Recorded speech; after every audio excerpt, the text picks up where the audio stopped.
Hi fellow artists, my name is Lauren and I am the artist behind Potato Art Studios. In this video I'll be going over how I drew this black cat in a box. So if you're interested in seeing my process, just keep watching. So I already have my sketch of my cat drawn with a white prismacolor coal erase pencil, and I always use the grid method to transfer my picture to my paper, and I'll leave a link to the grid method down in the description box below. So because my cat is black, I like to start plotting in the dark values or the darkest values first, and because my cat is black, my darkest value is also black. You can see that I'm using a pretty light hand with the black pencil. You can still see a lot of the paper color showing through, but we'll be going over the cat in multiple layers, so there's no rush to press hard in the beginning.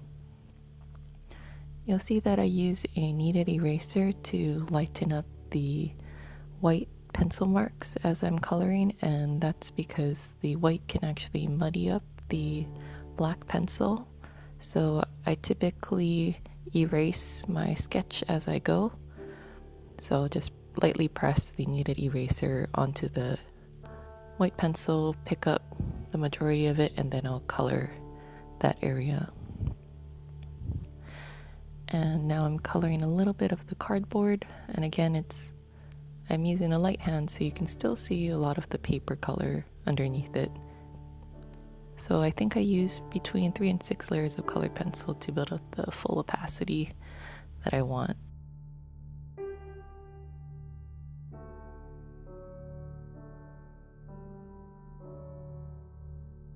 And this is just a close-up of the cardboard.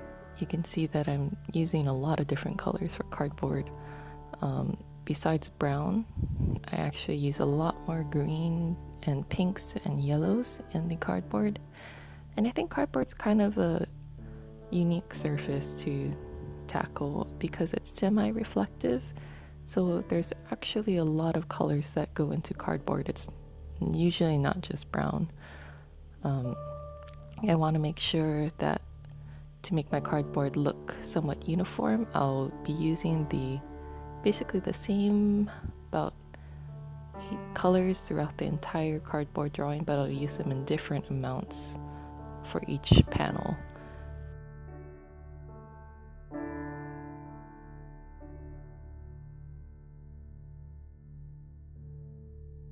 And you can see me putting in some of the sketchy darker marks on the tail, and I'm going over the bulk of the body, just roughly sketching out the curvature of the cat. So now that my first layer of color is down, I'm going to go over the entire surface with a odorless mineral spirit.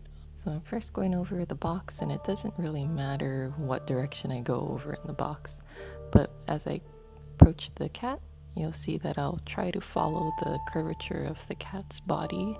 So for the head of the cat, because it's a little bit more detailed, I'm going over the area with the Princeton Select brush, and this is a smaller filbert brush.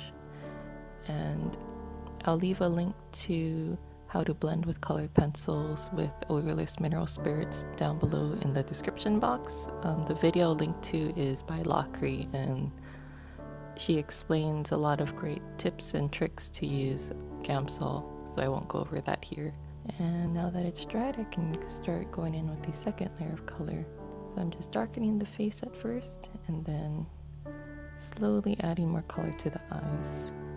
And you can see with the number of times I'm switching out pencils that even though the cat's eyes are yellow, there's actually a lot of different colors inside of it. So whenever you're drawing an animal, make sure you're really looking at your reference photo, and you're probably not going to have the exact color that you need, so that's why color mixing is fairly important. So even though the cat's eyes are yellow in the picture, I'm using, besides yellow, I'm using some grays, some greens, and browns to really get the color that I'm looking for. Since this is fairly early in the drawing, I'm still not getting very detailed. I'm just trying to find the mixture of the correct colors that I'll need. I like to use tone paper, especially for darker animals, because the paper actually does a lot of the work for you. So since my paper is already a fairly dark gray, I'm not fighting with the paper as much to build up the black values. So if I were to use a white paper, it'd be a lot harder to get from white to black, since I have I would say it's like a 70% gray. I'm only increasing the color by about 30% to achieve the black that I'm looking for. When you're picking your paper surface, if you choose to work with a tone paper, you can really have the paper work in your favor instead of fighting against it. So if you're just playing around and drawing animals, be smart with the colors that you choose, because they can really save you time. Of course, if you're working for a client or someone who already has a specific color in mind, then you may not have a choice. So you'll see me use two different blacks for the majority of this cat. The pencil that has the black paint around it is the Faber-Castell Polychromos pencil, and that's the one I use for fine details and for blocking in a lot of the blacks. So the second black that I use is a Caran d'Ache Luminance pencil. Luminance pencil is really opaque and matte, so the black that I get from the Luminance pencil I'll use for the very darkest areas, because I find the Luminance black is actually a lot richer and more matte than the Polychromos.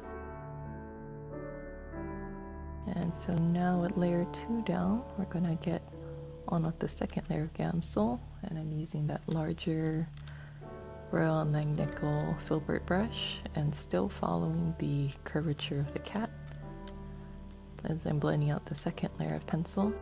And for the details that I put on the back of the cat and on the face, I'm using the smaller Princeton Select brush.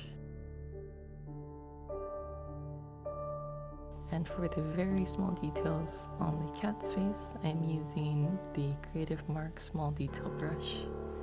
And again, all of these brushes will be listed down below in the description box. So once the Gamsol has dried completely, and so you can no longer see the dark patches, I'm going over the details now of the cat's face. And for detail work, you really want to make sure that your pencils are pretty much the sharpest they can be, because as you're building up more layers, it actually gets more difficult to deposit color. So having a sharp pencil allows you to keep depositing more color on top of your pre-existing layers. So in addition to the black, you've seen me use some of that green and I was experimenting with a little bit of red, so some of the red that I put in the cat's ears I actually scattered into the face itself just to see what it would look like. And so for the details of the cat's face, you can see that I'm not actually drawing every single hair. Because I've blocked in the basic areas of shadow, I can just go in selective areas with a sharp pencil and create the hairs that picked up some of the sunlight that are now a much lighter color, and it'll give the look of a realistic fur. And we're getting back into the cardboard now, so I'm drawing the corrugated part of the cardboard, and I did a really simplified approach to it. I just made little half moon shapes on each side, and then made a little wiggly line between those two shapes to create the corrugated cardboard look. So now in the third layer of color, we're trying to build up more of that fur texture. And so I'm trying to pay attention to the direction the fur is in my reference picture and following that direction with a lot of different colors. One of the most important things is just to follow the path that the fur would normally take. And it doesn't need to be 100% accurate, but as long as it looks convincing enough, then you're pretty much good to go. So at this point I actually rotated the paper, and the reason is because my wrist was getting uncomfortable, and so to make it easier for my natural movements of my arm, I rotated the paper so I could draw more comfortably. And I feel like this is an important tip to point out, because a lot of drawings that you'll see or time lapses that you'll see, the artist will keep the paper in the same position the entire time. And although I don't have a problem with that, I feel like it's really important to be mindful of the limits of your own body while you're working, and you don't need to put your body under strain or a lot of stress. I'll often rotate drawings so that I can work more comfortably, and all I'll do is rotate the reference picture on my computer so it matches the angle that I rotated the drawing on my easel, and I'll just keep working. So it looks a little bit awkward, but it's for the comfort of my wrist, and I really don't want to get wrist fatigue or strain my wrist trying to draw an awkward angle. So tip for you, if you're finding yourself in an uncomfortable position, just try rotating your drawing and see if that works out better for you. And you can always rotate your reference picture so that you're not working in an uncomfortable position.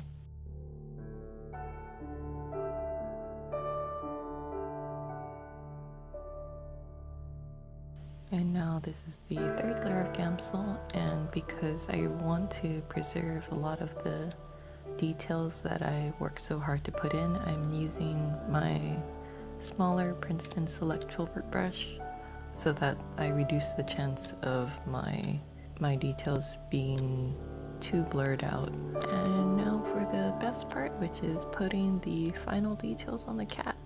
This is always my favorite part, is drawing the whiskers. So for the whiskers of the cat, I like to keep my pencils extremely sharp.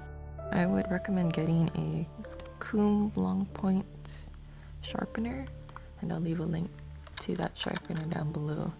But basically it's a two-step pencil sharpener, so the point of your pencil is very long and very fine, and it's perfect for doing small detail work like whiskers. But for the whiskers in general, I try to not overthink it too much. I don't worry about it being perfect. I just want it to look somewhat realistic, so I'll use just one stroke typically to make one whisker.